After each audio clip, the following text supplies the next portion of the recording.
This is Agriculture Today, and I'm Shelby Varner with the K-State Radio Network. Dan O'Brien, K-State grain economist, and Guy Allen, the senior economist at the IGP Institute at K-State, start today's show with an update on the domestic and international grain market. The pair discusses corn and sorghum in their first segment. Then they continue their conversation in the second segment by conversing about soybeans and wheat. K-State meteorologist Chip Redmond finishes the show with this week's weather update. Chip explains how our recent temperatures compare to the average and what we can expect looking forward. That and more is coming up ahead on Agriculture Today.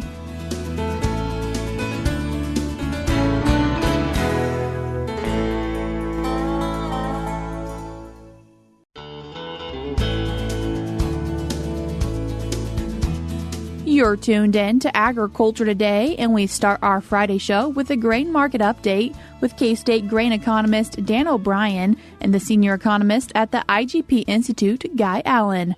Dan, Guy, thank you both so much for taking the time to join us today. Thank you, Shelby. Starting off our conversation, Dan, as we usually do, with what are futures looking like? Well, of course, we came out of last Friday's World Ag Supply Demand Estimates report, and it didn't have any major surprises in it that dramatically changed things. So we have had kind of continued weakness, really a sideways move in the markets since Friday the 12th reports. You saw on Thursday the 18th, that September futures closed at 391 and a quarter, i.e. below 4, and D's corn 405. So you got about 4.5 cents per bushel carry over that time frame. But point being that the futures are pretty weak, and they've been in a pattern of basically trading sideways for D's corn, ranging from about 415 to 405. And I think overall that the markets have taken the attitude, perception that, hey, we're into July now, we've got adequate moisture. If there's going to be something that happens,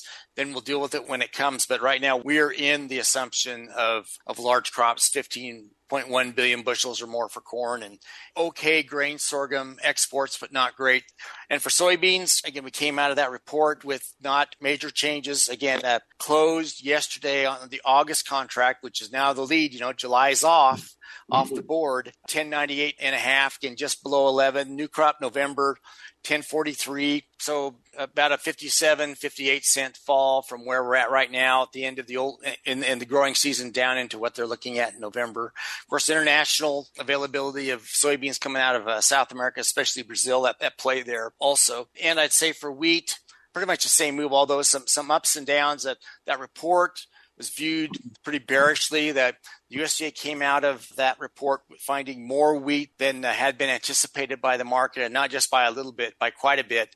So the supply-demand balances have grown, and you saw on Friday, September, hard red winter wheat closed 562 and 3/4, D's 579. So again, you've got a little bit of carry from September to D's, but nothing great. And the cash prices following this same trend are, I guess it's kind of a tale of two different issues going on. First of all, with the futures sideways to lower, you have generally pretty disappointing cash prices. However, you do see, especially on corn, basis improving. You've got a 45 over cash basis in the Colby area, and the Garden City area 65 over. And really the top bids in each of these areas are all positive, over par for the futures. And a new crop bid out in Garden City of 51 over at 456, even money in Colby. So note the best bids are in western Kansas, at where the feedlots are and some ethanol plants. So that's just standing to reason. And if there's anything that we've seen in recent weeks, it's a weakening of the upfront contract basis for sorghum. Again, we still have some sorghum exports, but not the bull rush moves that we had earlier. So that's reflected in that balance sheet. Again, I'll talk about that in a little bit. Soybean bids, top soybean bids around the state, cash markets all below or just below or more so of $11. So they're all running 1048, 1029, 1093, 1098. The weakest out in the Colby area at below 10 at 988. new crop bids. The strongest new crop bid out in Hutchinson, over $10, just by 10.03, but everything else, again, basically mid 9 to a little bit higher. And for wheat, just finished up harvest, weakest bids begin out in basically in the northwest, southwest, southeast parts of the state, 550, 558, 578. Best bid continues to be out in Hutchinson area. So not a lot going on. And weather, big issue. There's international weather to be wrestled with, but domestically we've had rains. We talk about our different experiences. I drove through the Iowa, southern Minnesota area here in this last week, heading up to Minneapolis for some business up there, and saw generally mostly good corn, nothing dry, that's for sure, but a lot of uneven corn. That's an area where everything was planted late. Well, most of us planted late. So if there's an issue to wrestle with, it's that yes, the crop ratings say we're doing pretty good. We're not dry, but we have some uneven development up in those northern states. And whether we actually get to the USDA's projections for high yields or not for corn and for soybeans probably will have to do with some of that type of unforeseen stress right now. And wanting to continue our conversation on the grain market and taking a little bit different of a look, but looking at corn and sorghum from that WASDE report that came out on the 12th. Yeah, so I'll talk about the domestic side first, what that showed, and then turn it over to Guy for what he'd seen internationally. Then we'll bring that back together for both of us. So the supply-demand balance sheet for corn really, I think, hinged on what the yield was. And again, the USDA, by their approach, had made no changes in the 181 bushels an acre figure that they've had for several months now. What has changed is that whereas expectations generally were lower than that, or at least open to considering something lower, previous record high 177.3, now you see projections even by Greg Ivandahl out of our shop out of KSU based on crop conditions pretty much matching this 181. So if that actually comes about, given the lower acres that we have, even with the June 28th numbers, we still have lower corn acres than we'd had before. And if that comes about, then we're looking at ending stocks still around 2.1 billion bushels for the new crop marketing year. We did have some pretty good use in the old crop marketing year that dropped ending stocks for 23-24 and caused for lower beginning stocks coming in to that marketing year, so into the new crop marketing year. So you got that situation. So I guess all hand waving all aside, still nothing optimistic really, other than some higher use than had been expected on old crop that affected the domestic side of this. How about the international side, Guy? Well, internationally on corn, not too many changes there, but it was probably a little supportive. Non-U.S. coarse grains output, they lowered by 4.5 million metric tons from the June report. Beginning stocks were a little higher. Non-U.S. corn production was lowered nearly 2 million metric tons. Again, with beginning stocks sort of a little higher. The key changes there, USDA reduced Argentina's corn crop by 1 million tons to 52 million metric tons, and their exports reflecting that lower number down to 37 million metric tons. Looking at Brazil was left pretty much unchanged at 122 million metric tons of corn and with about 50 million metric tons of exports. Interestingly enough, the Ukraine exports for corn were increased 2 million metric tons to 28 million metric tons. For that key buyer, China, for this 23-24, the remainder of this year was unchanged at 23. And they also left 24-25 unchanged at 23 million metric tons. I'm a bit optimistic that they may raise that China number a little bit higher, given anticipated increase in feed demand domestically there in China. Mexico imports optimistically were up about 200,000 metric tons. South Korea up 1,000 metric tons higher. Canada up 500,000 metric tons. So that sort of helped things. Russia's exports were down 400,000 metric tons, as well as EU down 200,000 metric tons, which for this coming crop year should, at least we seem to have stopped the bleeding on the prices. With corn, we've dropped 70 cents since this time last month in June. Pretty hard drop, pretty quick. But since the USDA report, it seems at least we're on life support and we stopped the falling numbers. So it'll be interesting to see where we go. Yeah, and this last week, we've had some pretty decent corn exports. Coming to the end of this marketing year, I'm not sure that we'll catch up with the USDA's full projection, but Guy, just would add to what you talked about. Mexico is such an important issue for us. I think within the last week or so, there was an announcement that they were, I think, backing off of some of their non-GMO corn goals anyway. Any thoughts on that from your perspective? Well, I think we're projected to have record exports to Mexico this year. That's being supported by the dry weather they had last year in production and shortfall there. So puts them in kind of a difficult situation if they want to limit corn imports on the GMO issue. The change in the political situation, I don't think it's necessarily changed their attitude much, but at least they've backed off of their previous approach, and I'm optimistic they'll come to the table on sticking to the NAFTA agreements that were in place. With that, I noticed that the USDA did drop the projected grain sorghum exports for the next marketing year down to 245 from 260. So now the same between the years. Grain sorghum people have some thoughts about that, no doubt. Yeah, look, I was out at a sorghum meeting in Garden City earlier this week. Yeah, exports were down 15 million bushels to 245.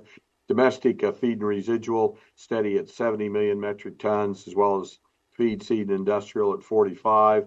Yeah, not too many changes there in the sorghum situation. Again, China's going to be key to that. And I think if they increase their corn imports, which I'm optimistic on, the key thing was that with the sorghum situation, once they reach the tariff-rated quota of 7.2 million metric tons from the U.S., the import tariff moves from 1% to 65%. And half of that sorghum or better going into China last couple of years has been attracted into that feed market as sorghum and barley both move into China with no quota and no tariff. We're cutting to a short break now on Agriculture Today, but when we come back, we'll once again be joined by Dan O'Brien and Guy Allen.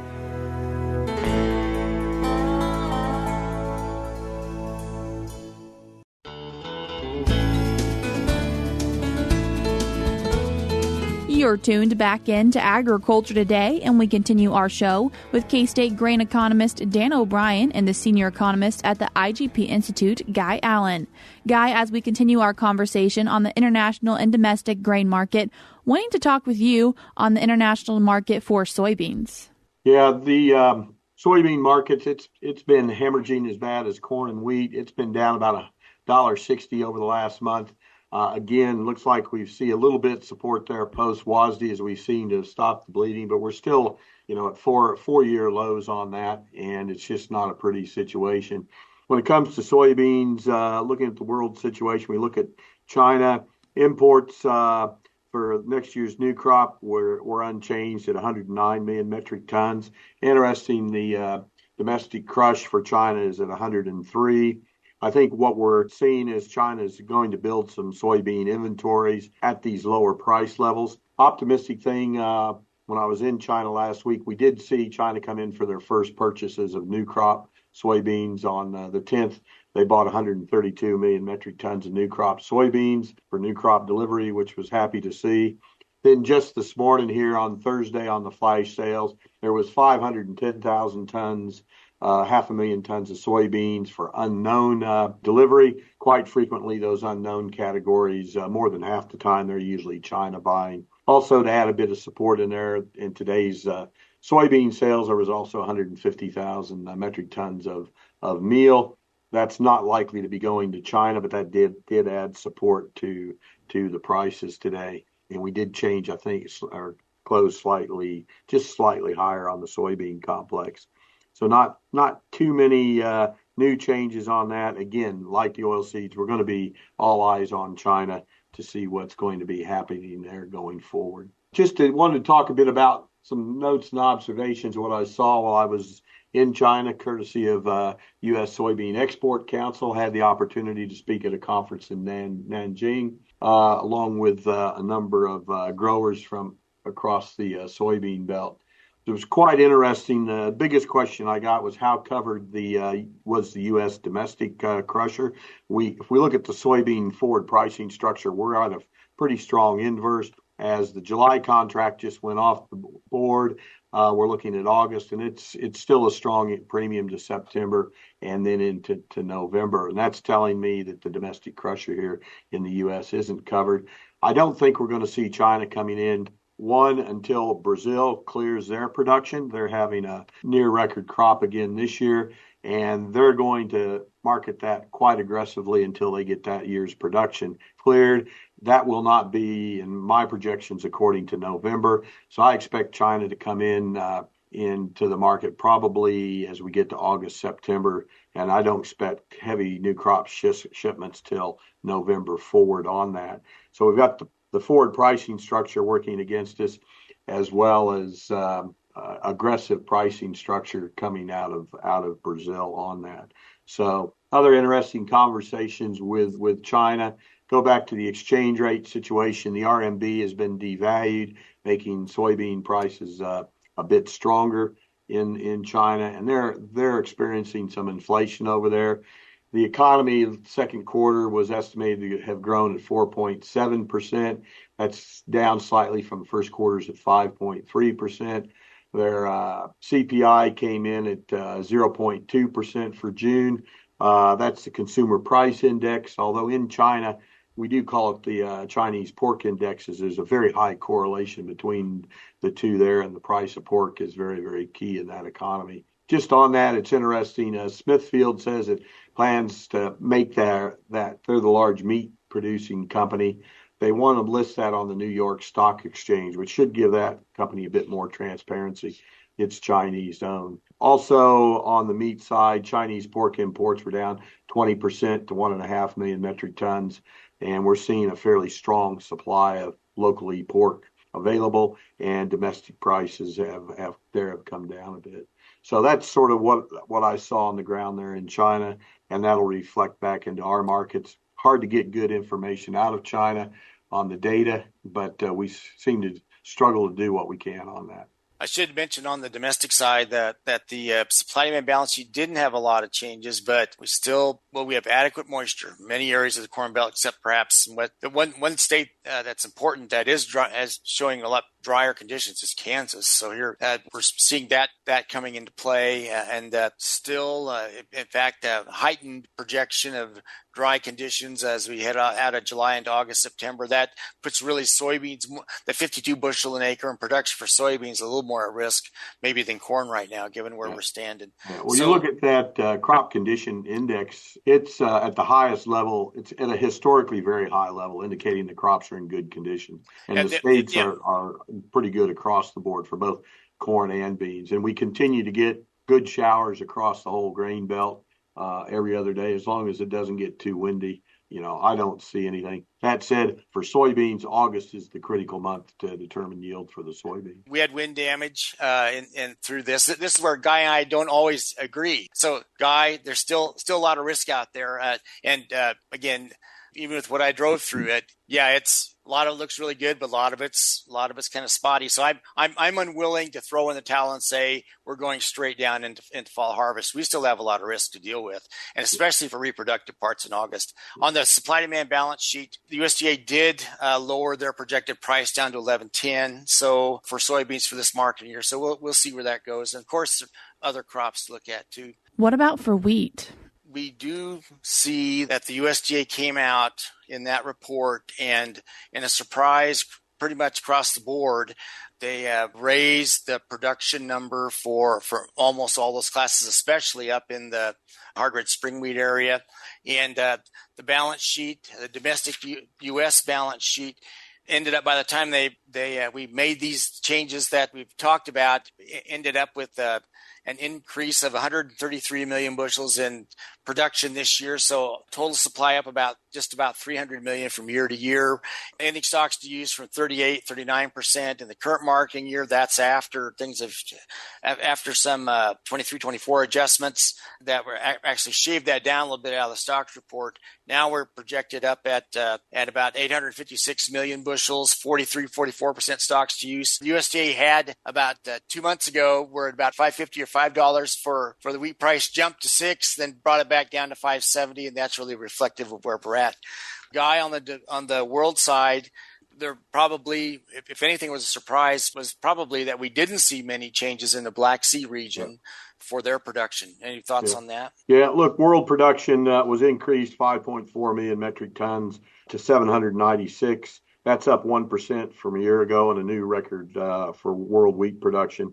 Russian production increased, what came in at 83 million metric tons unchanged. Exports left at 48 million metric tons. That's actually down 7.5 million tons from a year ago. Looking a bit closer to home, Canada's production was up 1 million tons to 35, with exports up 500,000 tons to 25. Australia crop left unchanged at 29, with exports at 22. Argentine crop was up 500,000 tons at 18.5 due to higher acreage. Looking at China, their estimate was unchanged at 140 million metric tons, and the people I talked to when I was over there were quite happy with China's production and also their quality. So ending stocks came in at 257 million metric tons.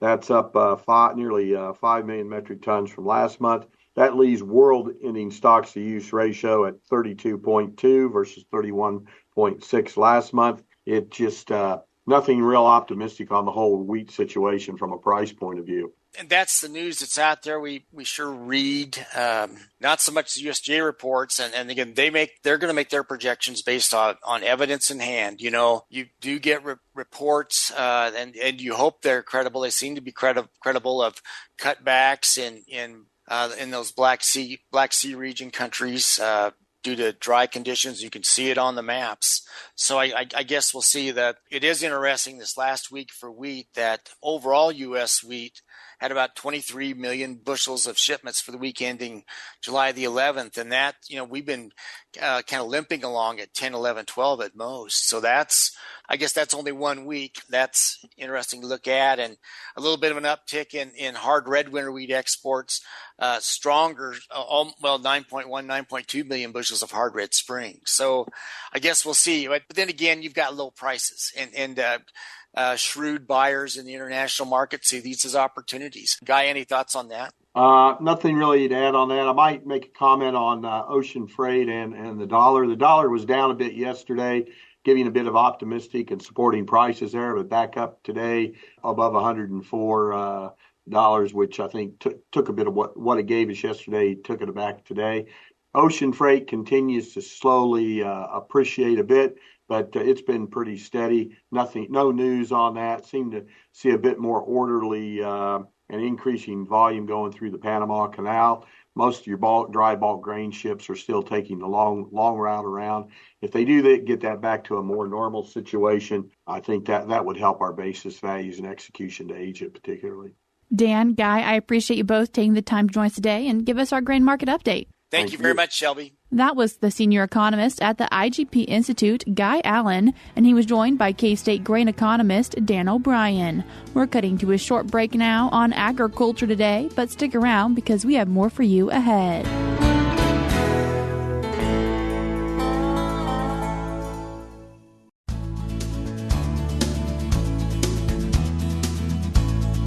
You're tuned in to Agriculture Today, and we conclude our Friday show, as we always do, with a weather update with K-State meteorologist Chip Redmond. Chip, thanks for joining us today. Yeah, thanks for having me. Chip, last weekend we had some pretty warm temperatures. Yeah, we did. We saw temperatures skyrocket above the century mark last weekend for about 2-3 days, depending on where you were at. Warmest temperatures we saw were pretty impressive. We saw 109 degrees out in Ness City, and a lot of 108s that extended north and slightly east from there into Rooks County towards Plainville, and then over towards Bunker Hill as well, and then back even westward towards Hoxie. So some really, really warm temperatures is kind of a taste of that high pressure that we've seen persist across the western portion of the United States over the last several weeks that's led to their record heat wave. But we got a taste of it. But it thankfully didn't last very long, and we saw temperatures start to fall pretty quickly with a storm system and a cold front associated with that moved in earlier this week. That was a headline for a lot of weather, especially in the central part of the state, where we saw several storms track along that cold front as it slowly sagged southward. It moved east, and they had a lot of Gulf moisture to work with, so they were very efficient rain producers. We saw really heavy rains in localized areas. And then we also saw significant winds. We measured a 93-mile-an-hour wind gust at Bunker Hill, And that corridor of wind stretched basically down US 24 as it moved to the east all the way into Kansas City. So unfortunately, that was a pretty narrow band. As you got further west, ahead of that front, we did have some monsoonal moisture that led to a lot of rain in portions of southwestern Kansas. We saw 1 to 2 inches, localized 3 inches or more rainfall, and that's a lot of rain for the southwest. And when we look at long-term deficits and precipitation so far this summer, it's not quite turned out quite as we expected it, mainly because we had a little bit more active southwest monsoon that's led to quite a bit of rainfall in the southwestern part of the state, where we're looking at areas such as Meade and Ashland and even up towards Dodge being 4 to even 5 inches above normal for the last 30 days. That's impressive for summer standards. Unfortunately, there's also been losers. We look at north central and portions of southeast Kansas. They have not gotten much rain. They missed these rains this past week, and they're running 2 to even 4 inches below normal. So a pretty bipolar weather pattern when we look at across the state as a whole. So hopefully we can get that to change a little bit and get a little bit more widespread precipitation and keep seasonal temperatures. Chip, how do our recent temperatures compare to the average?